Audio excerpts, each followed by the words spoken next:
लोकसभा चुनाव के लिए दूसरे दौर का मतदान अब 26 अप्रैल को 12 राज्यों की 88 संसदीय सीटों पर होना है। लेकिन जिन इलाकों में मतदान होगा वहां मौसम की मेहरबानी के आसार कम ही दिखाई देते हैं और कई जगह हीट वेव यानी लू चलने की आशंका भी है। इनमें पश्चिम बंगाल, बिहार और कर्नाटक जैसे राज्य भी हैं, जहां पर मौसम विभाग के ताज़ा पूर्वानुमान के मुताबिक 26 अप्रैल को पश्चिम बंगाल, बिहार, उत्तर प्रदेश और कर्नाटक के कुछ क्षेत्रों में लू चलने का पूर्वानुमान लगाया गया है। हमारे सहयोगी हिमांशु शेखर ने मौसम विभाग के अधिकारियों से बात कर इस रिपोर्ट को तैयार किया है। आइए देखते हैं। पहले दौर में पिछले बार के पहले दौर से कम वोटिंग के बाद अब लोकसभा के दूसरे दौर के मतदान पर भी गर्मी का खतरा मंडरा रहा है। मौसम विभाग के मुताबिक 26 अप्रैल को दूसरे दौर के मतदान वाले दिन पूर्वी भारत के सभी सब डिविजन्स में 5 दिन तक लू का खतरा है। पश्चिम बंगाल में अगले 5 दिन तक तेज गर्मी बने रहने का अनुमान है। किसी क्षेत्र में जब सीवियर हीट वेव होती है तो वहां तापमान औसत से 6.5 डिग्री सेल्सियस ज्यादा हो जाता है। बिहार में भी तापमान 40 डिग्री से ज्यादा रहने के आसार हैं।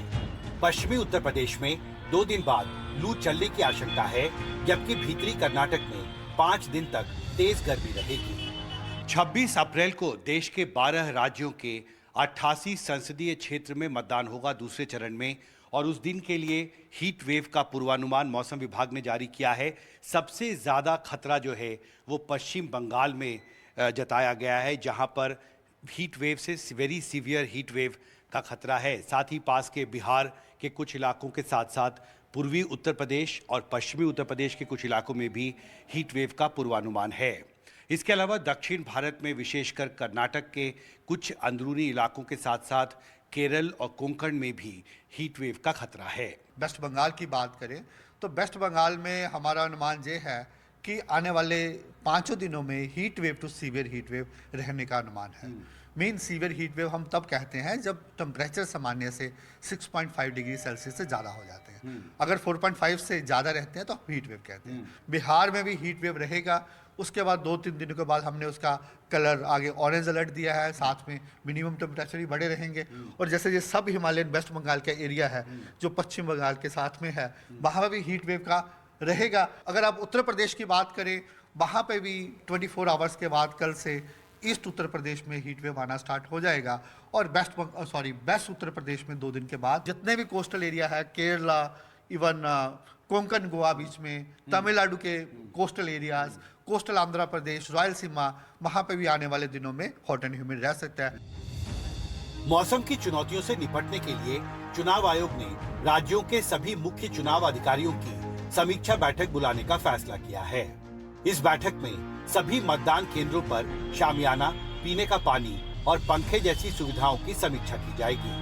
अगर जरूरत पड़ी तो चुनाव आयोग, मौसम विभाग, स्वास्थ्य मंत्रालय और एनडीएमए के अधिकारियों की एक टास्क फोर्स मतदान से 5 दिन पहले गर्मी के असर की समीक्षा करेगी। और केंद्रीय स्वास्थ्य मंत्रालय को निर्देश दिया गया है कि वो राज्यों के स्वास्थ्य अधिकारियों को चुनाव के दौरान तेज गर्मी से निपटने की तैयारी रखने की हिदायत दें। एज पर एनडीएमए गाइडलाइंस जैसे हम कलर कोड में देते हैं yellow, orange and red alerts, उसके लिए जो गाइडलाइंस हैं हम उसका डिफरेंट एडवाइजरीज इशू करते हैं।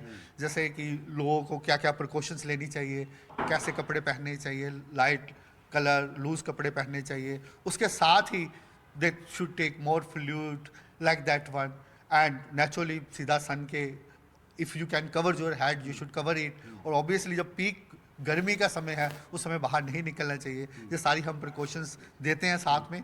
इसके अलावा जो स्पेशल बुलेटिन हमारा उनको भी जाता है, इलेक्शन कमीशन को भी हम भेजते हैं, एनडीएमए बाकी सारी स्टेट अथॉरिटीज़ वो भी सभी को कम्युनिकेट करते हैं। वैसे भी समर के लिए हम स्पेशल बुलेटिन इशू करते हैं। गाजियाबाद की गगनचुंबी इमारतों में लोकसभा चुनाव में पहली बार 33 पोलिंग सेंटर बनाने का फैसला किया गया है। इससे बड़ी संख्या में मतदाताओं के लिए गर्मी में भी वोट डालना आसान होगा। एक तरह की डिमांड थी यहाँ की हायर सोसाइटीज़ में कि जो वोटर्स नहीं जाते हैं वोटिंग करने के लिए, क्योंकि उनको बाहर किसी स्कूल में या अपनी सोसाइटी से बाहर निकल कर थोड़ा अपना डिस्टेंस कवर करते हुए उनको वोट करने जाना पड़ता था, और जिसको यहाँ पे जिला निर्वाचन अधिकारी ने इस चीज़ को संज्ञान में लिया और इस चीज़ को ECI के माध्यम से ECI से परमिशन लेकर इन बूथों को इस बार हायर सोसाइटी के अंदर ही, जहाँ पे बड़े वोटर्स, जहाँ बड़ी संख्या में वोटर्स हैं जिन हायर सोसाइटीज़ में, वहीं पे स्थापित किए गए। लोकसभा चुनावों में मतदान करीब 6 हफ्ते चलेगा और इस दौरान देश के अधिकतर इलाकों में गर्मी और बढ़ती जाएगी। ऐसे में चुनाव आयोग ने मतदाताओं को गर्मी से बचाने के लिए एहतियातों को लेकर जागरूकता अभियान भी शुरू करने का फैसला किया है। दिल्ली से कानन पात्रा के साथ हिमांशु शेखर, NDTV इंडिया।